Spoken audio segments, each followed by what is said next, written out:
Hello दोस्तों, राधे राधे। आप सभी कैसे हैं? आशा करती हूँ कि आप सभी अच्छे होंगे। प्रिय श्रोताओं, आपका हार्दिक स्वागत है। आज हम सुनाने जा रहे हैं उस दिव्य कथा को जिसे सुनने मात्र से मन में श्रद्धा जागती है, परिवार में सुख शांति का वास होता है और अखंड सौभाग्य का आशीर्वाद प्राप्त होता है। लेकिन कथा आरंभ करने से पहले अपनी आंखें बंद करके एक क्षण के लिए कल्पना कीजिए कि घना वन, चारों ओर गहरा सन्नाटा, ऊंचे ऊंचे वृक्ष, पक्षियों का मधुर कलरव भी जैसे अचानक थम गया हो। वट वृक्ष की विशाल छाया में के नीचे एक युवक निश्चल पड़ा है। उसके पास बैठी एक पतिव्रता स्त्री की आंखों में आंसू है, पर चेहरे पर भय नहीं बल्कि अटूट विश्वास है।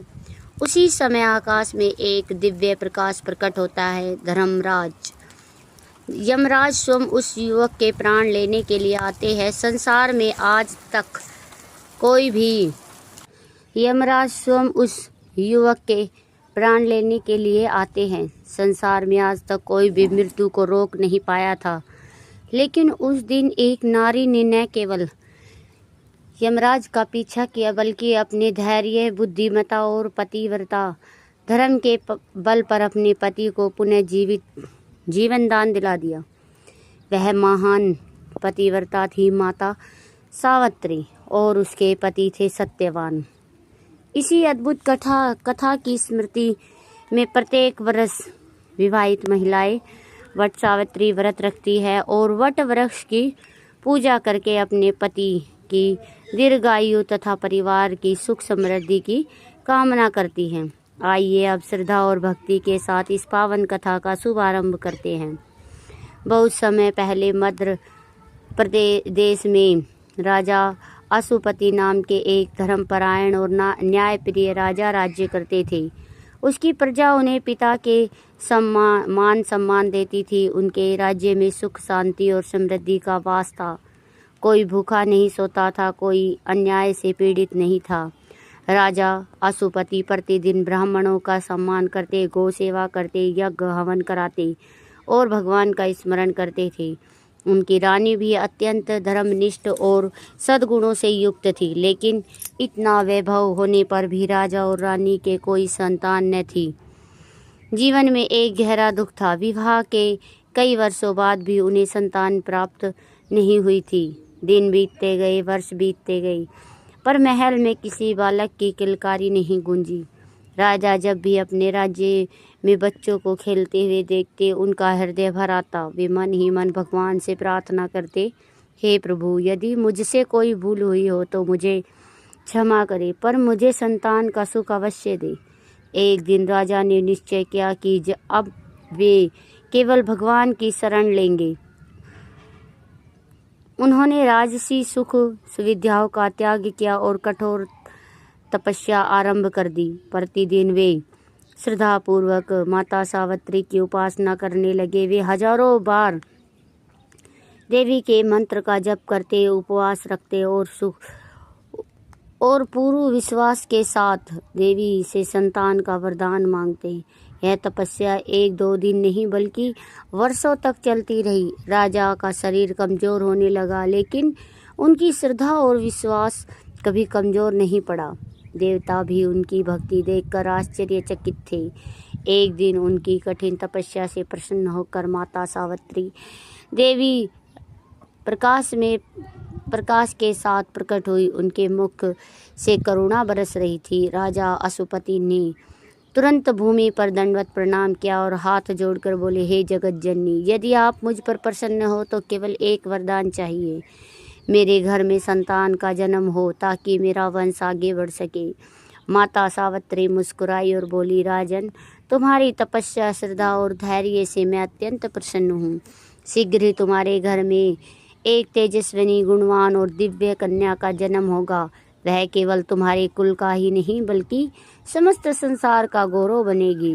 उसका नाम भी मेरे नाम पर सावित्री होगा। इतना कहकर देवी अंतर्ध्यान हो गई। राजा की आंखों से आनंद के आंसू बहने लगे। वे बार बार देवी का धन्यवाद करने लगे। कुछ समय बाद महल में शुभ समाचार गूंजा। रानी ने एक अत्यंत सुंदर, तेजस्वी और दिव्य कन्या को जन्म दिया। राजा राज्य उत्सव में डूब गया। मंदिरों में घंटे बजने लगे, दान दक्षिणा दी गई, गरीबों को भोजन कराया गया और चारों ओर हर्ष का वातावरण छा गया। राजा ने प्रेम पूर्वक अपनी पुत्री का नाम सावित्री रखा। बचपन से ही सावित्री असाधारण थी। उनके चेहरे पर अद्भुत तेज तथा उनकी वाणी मधुर थी और उनका मन सदैव धर्म और सेवा में लगा रहता था। वे विद्वानों से शास्त्र विद्या सीखती, माता पिता की सेवा करती और जरूरतमंदों की सहायता करती। समय के साथ उनका सौंदर्य और तेज इतना बढ़ा कि लोग उन्हें साधारण राजकुमारी नहीं बल्कि देवी का अंश मानने लगे। लेकिन किसी को भी यह ज्ञात न था कि यह दिव्य कन्या के जीवन में आगे चलकर ऐसी परीक्षा आने वाली है कि उसे जो पूरे संसार में पतिव्रता धर्म की सबसे महान मिसाल बन जाएगी। क्या था वह रहस्य? किससे होगा सावित्री का विवाह और क्यों सोमदेव ऋषि नारद इस विवाह को लेकर एक चौंकाने वाला भविष्यवाणी करेंगे? अगर आप भी इन सभी प्रश्नों के उत्तर जानना चाहते हैं तो प्रिय श्रोतागण हमारे साथ आगे कहानी में बने रहे। समय के साथ राजकुमारी सावित्री युवावस्था में प्रवेश कर गई। उनका तेज ऐसा था कि जो भी उन्हें देखता श्रद्धा से नमस्ते हो जाती। वे केवल रूपवान ही नहीं बल्कि अत्यंत विनम्र, बुद्धिमान और धर्मपरायण भी थी। राजा अश्वपति अपनी पुत्री के विवाह को लेकर चिंतित रहते थे। उन्होंने अनेक राजाओं और राजकुमारों के विषय में जानकारी जुटाई, परंतु कोई भी सावित्री के योग्य प्रतीत न हुआ। एक दिन राजा ने अपनी पुत्री को अपने पास बुलाया और स्नेहपूर्वक कहा, पुत्री, अब तुम्हारे विवाह का समय आ गया है और मैं चाहता हूँ कि तुम्हारा जीवन साथी ऐसा हो जो धर्म, सत्य और सदाचार का पालन करने वाला हो। तुम स्वयं योग्य वर की खोज करो। जिस युवक को तुम्हारा मन स्वीकार करे मैं उसी से तुम्हारा विवाह करूंगा। पिता की आज्ञा पाकर सावित्री ने प्रणाम किया और कुछ विश्वसनीय मंत्रियों और सेवकों के साथ रथ में बैठकर विभिन्न राज्यों में आश्रमों की यात्रा पर निकल पड़ी। उन्होंने अनेक नगर देखे, अनेक राजकुमारों से परिचय हुआ, पर उनका मन कहीं नहीं ठहरा। एक दिन वे एक घने और शांत वन में पहुंची जहाँ ऋषियों के आश्रम थे। वातावरण में वेद मंत्रों की गूंज रही थी। उसी वन में उन्होंने एक तेजस्वी युवक को देखा। वह युवक साधारण वस्त्र पहने हुए था। उसके हाथ में कुल्हाड़ी थी और वह अपने वृद्ध माता पिता के लिए लकड़ियाँ एकत्रित कर रहा था। उसके चेहरे पर तेज, आंखों में करुणा और व्यवहार में विनम्रता थी। उस युवक का नाम था सत्यवान। सावित्री ने आश्रम के ऋषियों के बारे में पूछा। ऋषियों ने बताया, यह सत्यवान है। इसके पिता पहले एक पराक्रमी राजा थे, लेकिन शत्रुओं ने उनका राज्य छीन लिया। बाद में वे दृष्टिहीन हो गए। तब से सत्यवान अपने माता पिता की सेवा करते हुए इसी वन में रहता है। वह सत्यवादी, धर्मात्मा और अत्यंत गुणवान है। सत्यवान के गुण सुनकर सावित्री का हृदय प्रसन्न हो उठा। उन्होंने मन ही मन निश्चय कर लिया कि यही मेरे जीवन के स्वामी होंगे। कुछ दिनों बाद सावित्री महल लौट आई। उसी समय संयोगवश देव ऋषि नारद राजा अश्वपति के महल में पधारे। राजा ने उनका आदर सत्कार किया और उनसे अपनी पुत्री के विवाह के विषय में चर्चा की। राजा ने कहा, भगवान, मेरी पुत्री ने अपने लिए सत्यवान नाम के युवक को चुना है। कृपया बताइए, क्या यह निर्णय उचित है? देव ऋषि नारद कुछ क्षण मौन रहे, फिर उन्होंने गंभीर स्वर में कहा, राजन, सत्यवान जैसा गुणवान, वीर, सत्यवादी और धर्मात्मा युवक संसार में दुर्लभ है। उसके समान श्रेष्ठ वर मिलना कठिन है। यह सुनकर राजा अत्यंत प्रसन्न हुए, लेकिन अगले ही क्षण नारद जी का चेहरा गंभीर हो गया। उन्होंने कहा, किंतु एक अत्यंत दुखद बात है। सत्यवान की आयु बहुत कम है। आज से ठीक 1 वर्ष बाद उसकी मृत्यु निश्चित है। इस भाग्य को कोई नहीं टाल सकता। यह सुनते ही महल में सन्नाटा छा गया। राजा अश्वपति का चेहरा पीला पड़ गया। रानी की आंखों से आंसू बहने लगे। राजा ने तुरंत सावित्री को बुलाया और बोले, पुत्री, तुम किसी और योग्य वर का चयन करो। मैं तुम्हें विधवा होते नहीं देख सकता। सभी की निगाहें सावित्री पर टिक गई। सावित्री ने शांत स्वर में उत्तर दिया, पिताश्री, आर्य कन्या अपने जीवन में केवल एक ही बार पति का चयन करती है। मैंने अपने मन, वचन और संकल्प से सत्यवान को अपना पति स्वीकार कर लिया है। अब यह निर्णय कभी नहीं बदल सकता। देवऋषि नारद भी उनकी दृढ़ता देखकर प्रसन्न हुए। उन्होंने मुस्कुराकर कहा, राजन, आपकी पुत्री साधारण स्त्री नहीं, इसका धैर्य और धर्म के प्रति अटल विश्वास भविष्य में एक महान उदाहरण बनेगा। राजा अश्वपति समझ गए कि यह सब ईश्वर की इच्छा है। उन्होंने भारी मन से इस विवाह की अनुमति दे दी। कुछ समय बाद अत्यंत सादगी और वैदिक रीति रिवाजों के साथ सावित्री और सत्यवान का विवाह संपन्न हुआ। राजमहल की राजकुमारी अब वन में रहने लगी, एक साधारण गृहिणी बन गई। उन्होंने बिना किसी शिकायत के वन का जीवन स्वीकार कर लिया। वे अपने अंधे सास ससुर की सेवा करती, आश्रम का कार्य करती और सत्यवान के साथ हर सुख दुख में सहभागी बनकर रहती। दिन बीतते गए, लेकिन सावित्री के मन में देव ऋषि नारद की एक भविष्यवाणी हर दिन गूंजती रहती। आज से ठीक 1 वर्ष बाद सत्यवान की मृत्यु निश्चित है। उन्होंने अब मन ही मन संकल्प लिया, यदि मेरा पतिव्रत सच्चा है, यदि मेरी भक्ति निष्कलंक है, तो मैं अपने पति को मृत्यु के मुख से भी वापस लेकर आऊंगी। यही से आरंभ होती है सावित्री की सबसे कठिन परीक्षा, जिसका वर्णन हम अगले भाग में आपको सुनाने वाले हैं। समय अपनी गति से चलता रहा, ऋतुएं बदलती रही, वन में नए नए फूल खिलते रहे और मुरझा जाते। लेकिन जैसे जैसे 1 वर्ष पूरा होने लगा, सावित्री का मन और गंभीर होता गया। वह प्रत्येक दिन भगवान का स्मरण करती, प्रातःकाल नदी में स्नान कर सूर्य देव का अर्घ्य देती और माता सावित्री तथा भगवान शिव विष्णु की आराधना करती। उन्होंने अपने मन में दृढ़ निश्चय किया, अब मेरा प्रत्येक श्वास, प्रत्येक प्रार्थना और प्रत्येक तप केवल मेरे पति के कल्याण के लिए। धीरे धीरे वह दिन भी निकट आ गया जिसकी भविष्यवाणी देव ऋषि नारद ने की थी। उस दिन से 3 दिन पहले सावित्री ने कठोर व्रत का संकल्प लिया। उन्होंने अन्न और जल का त्याग कर दिया, दिन रात भगवान का ध्यान करने लगी। उनके मुख पर तेज और भी बढ़ गया, किंतु शरीर दुबला होने लगा। उनके अंधे ससुर ने प्रेम से कहा, पुत्री, तुम कई दिनों से उपवास कर रही हो, इतना कठोर तप मत करो, तुम्हारा स्वास्थ्य बिगड़ जाएगा।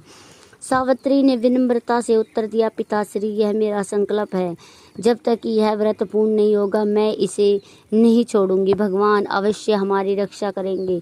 सास भी उन्हें समझाती रही, लेकिन सावित्री अपने निश्चय से तनिक भी न डिगी। अंततः वह दिन आ पहुंचा। प्रातःकाल का समय था, पक्षियों का मधुर कलरव सुनाई दे रहा था, वन में हल्की हल्की हवा चल रही थी। सत्यवान प्रतिदिन की तरह लकड़ियां काटने के लिए वन जाने लगे। सावित्री का हृदय अचानक बेचैन हो उठा। उन्हें ऐसा लगा जैसे कई अनहोनी होने उनके सामने खड़ी हो। उन्होंने सत्यवान से कहा, स्वामी, आज मेरा मन बहुत व्याकुल है, यदि आपकी आज्ञा हो तो मैं आपके साथ वन में चलूं। सत्यवान मुस्कुरा कर बोले, तुमने कई दिनों से कठोर उपवास किया है, तुम्हें विश्राम करना चाहिए। लेकिन सावित्री ने विनम्रता से कहा, आज मुझे अपने पति से एक क्षण के लिए भी दूर मत कीजिए। सत्यवान ने उसकी भावना का सम्मान किया और दोनों साथ साथ वन की ओर चल पड़े। वन का मार्ग अत्यंत सुंदर था, पेड़, रंग बिरंगे पक्षी बैठे थे, मंद मंद सुगंधित पवन बह रही थी, परंतु सावित्री का मन किसी अदृश्य भय से भरा हुआ था। कुछ दूर जाकर सत्यवान लकड़ियां काटने लगा और सावित्री पास ही खड़ी होकर भगवान का स्मरण करती रही। अचानक सत्यवान ने कुल्हाड़ी नीचे रख दी। उन्होंने अपने सिर पर हाथ रखते हुए कहा, सावित्री, आज मेरे सर में असहनीय पीड़ा हो रही है, मेरी आंखों के सामने अंधेरा छा रहा है। यह सुनते ही सावित्री का हृदय कांप उठा। उन्होंने तुरंत देव ऋषि नारद की भविष्यवाणी याद आ गई। उन्होंने तुरंत सत्यवान को सहारा दिया और उन्हें पास ही खड़े विशाल वट वृक्ष की छाया में ले गई।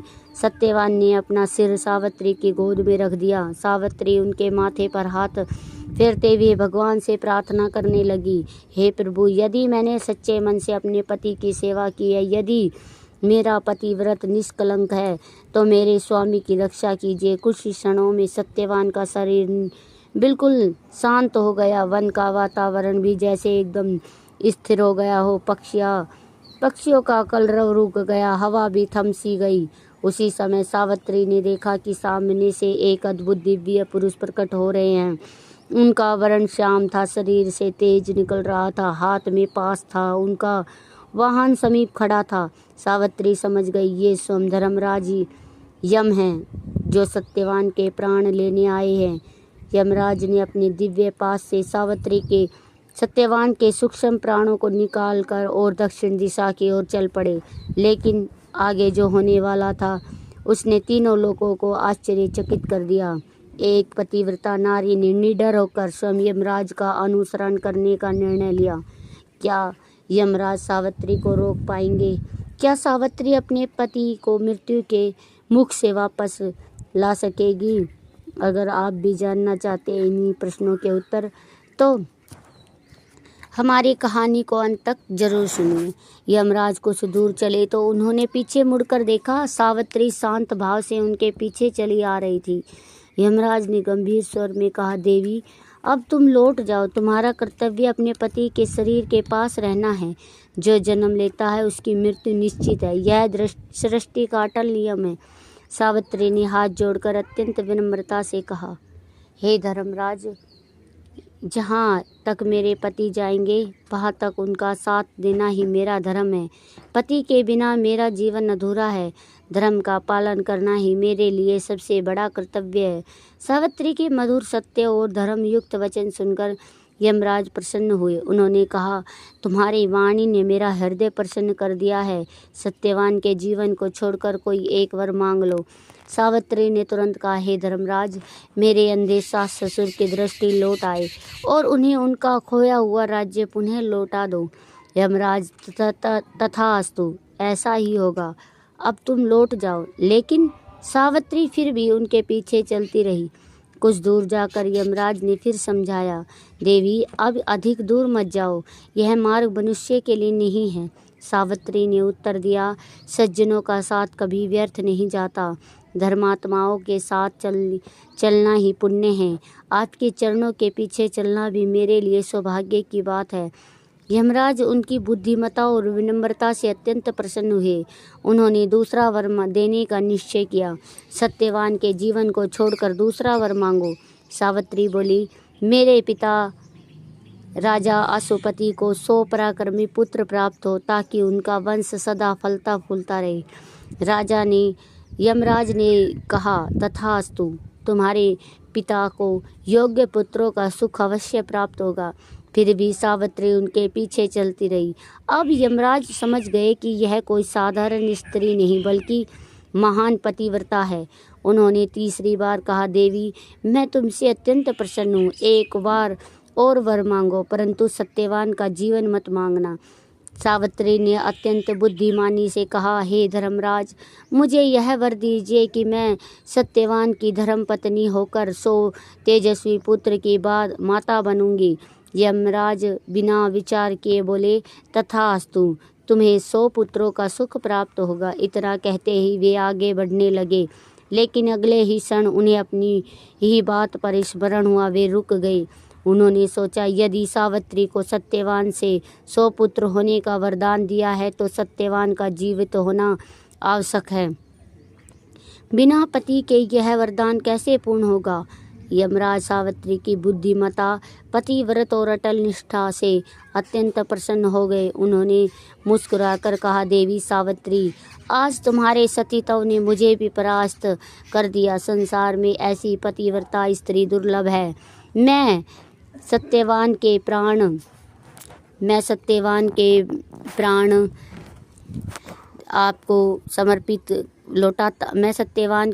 आपको लौटाता हूँ।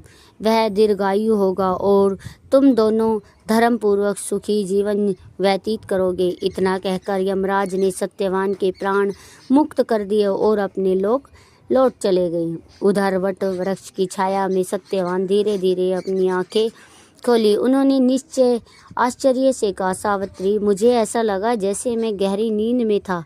क्या हुआ था? सावित्री ने